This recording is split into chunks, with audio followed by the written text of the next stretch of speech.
एक पर्यायवाची शब्द है नया, इसका नाम है नीट, और इधर है आसान। इससे आसान कोई एग्जाम है नहीं। तो कहेंगे कि 4 साल से लगे हैं, हो रहा नहीं है, कह रहे हैं आसान। तो कैसे लगे ये भी तो इम्पोर्टेंट है। अगर ऐसे लगे हैं कि ना हम क्वेश्चन कर रहे हैं ना टीचर की बात सुन रहे हैं, तो 4 साल नहीं 40 साल लगे रहेंगे, कुछ नहीं होगा, है ना। तो सबसे पहले तो ये समझ लो आसान मैं क्यों कह रहा हूं। फिजिकल केमिस्ट्री, 3 केमिस्ट्री आपके पास है। फिजिकल जानते हैं सब लोग। पहला चैप्टर किसका था, ये तो डाउट नहीं है ना, फिजिकल का था। फिजिकल का पेपर जो है आप 25-30 सालों का उठा लीजिए और उठा के पेपर को देखिए और दिखाइए कि कब ऐसा सवाल आया है जिसका सल्यूशन मारे 1 पेज का हो या बड़ा मुश्किल हो। मुश्किल से 1-2 सवाल मिलेगा 20-25 सालों में जिसका बहुत डिफिकल्ट सल्यूशन हो, कैलकुलेशन हो। क्या आता है फिजिकल में? डायरेक्ट फॉर्मूला बेस्ड सवाल, डायरेक्ट आता है। फॉर्मूला लगाइए, आंसर लीजिए, बस कितना एफिशिएंटली लगा सकते हो फॉर्मूला। यानी फिजिकल तो कठिन है नहीं, बिलो स्टैंडर्ड फिजिकल केमिस्ट्री आती है। इनऑर्गेनिक की बात करें, एनसीईआरटी के बाहर एक शब्द नहीं आता है आपके यहां इनऑर्गेनिक में। अभी इस साल पेपर अच्छा आया था, फिर भी एनसीईआरटी से ही इनऑर्गेनिक का पोर्शन आया था। तो अब बताइए, फिजिकल आता है बिलो स्टैंडर्ड का, इनऑर्गेनिक एनसीईआरटी के बाहर आता नहीं है। ऑर्गेनिक की बात करें तो इस साल का पेपर छोड़ दें, इस साल का, इसके पहले जितने साल के ऑर्गेनिक है बहुत आसान थे। तो पेपर कठिन हुआ कहां से भाई? पेपर कैसे कहा जाए कठिन है कि नहीं? यानी पेपर, और इस साल का पेपर जो कठिन आया था, जो पेपर कहा जा रहा है बहुत कठिन था। अब कठिन क्यों था सोचो। कठिन इसलिए था कि जैसे मान लीजिए आपसे मैं नीट में कहूं कि टेबल आएगा, पहाड़ा जानते हो, पहाड़ा आएगा। अब मैं हर साल क्या पूछ रहा हूं, 10 का पहाड़ा सुनाओ, 2 का सुनाओ, 20 का सुनाओ, है ना। और एक साल मैंने 17 का पूछ लिया तो क्या होगा, बहुत कठिन पूछ लिया इस बार। जबकि सिलेबस में टेबल पहाड़ा है। हर साल हम 10 का पूछ रहे थे, आपने कहा 10, 20, 30, 40, 50 है। हम हर साल 2 का पूछ रहे थे, एक साल मैंने 17 का पूछ लिया तो वही पेपर क्या हो गया, कठिन।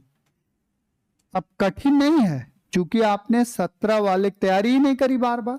आपने किसकी तैयारी करी, 2 की, 10 की, 5 की, आसान आसान। तो जो 17 वाला था वही क्या हो गया, कठिन। इसलिए पहले से हम लोग कहते रहते थे, तो पहले तो समझ में नहीं आती थी, हमारी बात तो बिल्कुल ही नहीं आती थी बच्चों को, क्योंकि हम थोड़ा सा ऊपर लेवल का पढ़ाते थे। तो लोग कहते हैं पता नहीं क्या क्या पढ़ा रहे हैं। अब की समझ में आएगा कि हाँ यही पढ़ना था। इसलिए यही पढ़ना था कि जैसे देखो, मैं छोटे से एग्जाम्पल दूं। अगर आप एनालिसिस जाके वीडियोस देखोगे बड़े बड़े टीचर्स का, इस पेपर का जो इस साल हुआ है, MS चौहान का नाम सुना है? ऑर्गेनिक के इंडिया के सबसे बड़े टीचर्स में से एक। हम लोग भी उनसे काफी कुछ पढ़े सीखे हैं। जब उन्होंने नीट की एनालिसिस करी तो वीडियो है, तो उन्होंने कहा, जो एक सवाल आया होगा जिन्होंने नीट इस बार दिया होगा, साइक्लिक ईथर बनाना। एक सवाल आया था साइक्लिक ईथर आइसोमर्स बनाना, और ये आया था C4H8 C4H10O, इसी के H8 था शायद, C4H8O, C4H8O के साइक्लिक ईथर बनाने थे। कितने बनेंगे, ये आया था सवाल। और MS चौहान जो सबसे बड़े टीचर हैं, उनकी एनालिसिस ये थी कि एडवांस लेवल का सवाल है। उन्होंने कहा था, पिछले साल जो लोग भी हमसे पढ़े हैं, होंगे जरूर क्लास में 2-4 लोग, आप सभी लोग देख लीजिए, C3H6O कॉपी में मैं एग्जाम्पल में हर साल बनवाता हूँ, साइक्लिक ईथर, इसके सारे एग्जाम्पल मैं क्लास में बनवाता हूँ। आया ये था, और ये मैं ऑलरेडी, और क्रैश कोर्स में नहीं, नोट्स कॉपी में जिन्होंने हमसे पढ़ा है उनके कॉपी में बना होगा। तो हम लोग पहले से ये सब पढ़ाते रहे हैं, लेकिन उस समय बच्चे इन चीजों पे ध्यान नहीं देते थे। क्यों? क्योंकि वो दिमाग लगाते थे अपना, क्या कि बहुत आसान आता है, बहुत आसान आता है। थोड़ा सा अच्छे पेपर की तैयारी करोगे, पेपर आसान आएगा तो आपको क्या लगेगा, बहुत आसान। और आसान की तैयारी करोगे तो जरा भी दाएं बाएं हुआ तो अगले साल की तैयारी फिर शुरू करनी पड़ेगी, है ना। और इस साल यही हुआ है लोगों के साथ। इस साल कहा जाए पेपर बड़ा कठिन था, नहीं। क्या हुआ है, 80% बच्चे क्या हुए, घबरा गए। हम 2 बच्चों के एग्जाम्पल दें, मैं नाम नहीं लूंगा, इसी साल के बच्चे हैं। एक बच्चा का नंबर आया है 568, 568 नंबर आया है, और एक का आया है नंबर 472, 472। और मालूम है पूरे साल के टेस्ट में जो 472 वाला लड़का है उसके 650, 680 पूरे साल आते थे, और जो 568 वाला बच्चा है उसके 500, 550 ऐसे ही आते थे। मतलब कोई कंपैरिजन नहीं था, हम लोग जानते थे कि जो 472 वाला है वो जरूर सेलेक्ट होगा, लेकिन उल्टा हो गया। जानते हो क्यों? सिर्फ घबराने की वजह से। हुआ क्या, 472 वाले की थोड़ी किस्मत भी खराब कही जाए। होता क्या है, देखो पेपर हम लोग करते हैं, कुछ लोग फिजिक्स पहले करते हैं, कुछ लोग बायो करते हैं, कुछ लोग केमिस्ट्री, सब लोग ऐसे ही करते हैं। अब अपना अपना उसमें कोई अलग सा वो नहीं बनाया जा सकता कि नहीं फिजिक्स ही पहले करो या बायो ही पहले कर, ऐसा कुछ नहीं है। वो डिपेंड करता है कि आपकी तैयारी किस सब्जेक्ट में कैसी है। जो 472 वाला बच्चा था वो अच्छा बच्चा था, लेकिन उसने पहला ही पेपर क्या अटेम्प्ट किया, फिजिक्स। वो शुरू किया फिजिक्स से, और उसका कोड था 45 कोड में जो पहला सवाल था वही पेपर का सबसे कठिन सवाल था, ये आपको पता हो शायद। अब उसका पेपर पूरा माइंडसेट ही खराब हो गया, इस वजह से उसका पूरा पेपर खराब हो गया।